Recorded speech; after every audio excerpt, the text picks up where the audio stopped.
বাংলাদেশ থেকে প্রশ্ন করেছেন তানহা তানভীর। তার চুলের মাঝখানে তেলতেলে হয়ে যায় আর শ্যাম্পু করার পরও সেই তেলতেলে ভাবটা যায় না।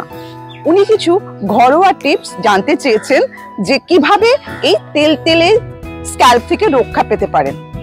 তাকে বলি, তানহা, আপনি এক কাজ করবেন, আপনি ঘরোয়া টিপস জানতে চেয়েছেন, সেই কারণে আপনাকে বলা হচ্ছে শ্যাম্পু করার আগে আপনাকে তো একটু স্ক্রাব করে নিতে হবে।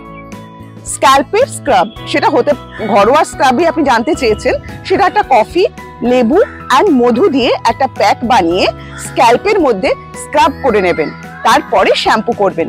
দেখবেন এই প্রবলেম থেকে অনেকখানি মুক্তি পেয়েছেন, কারণ স্ক্রাবিংটা অত্যন্ত জরুরি অয়েলি স্কিনের জন্য, অয়েলি স্ক্যাল্পের জন্য। তো সেক্ষেত্রে আপনি স্ক্রাবিং করে শ্যাম্পু করবেন। তারপরে যেটা করবেন, যেদিন আপনি স্ক্রাব করলেন না সেদিন আপনি যেটা করবেন সেটা হচ্ছে মুসুরির ডাল।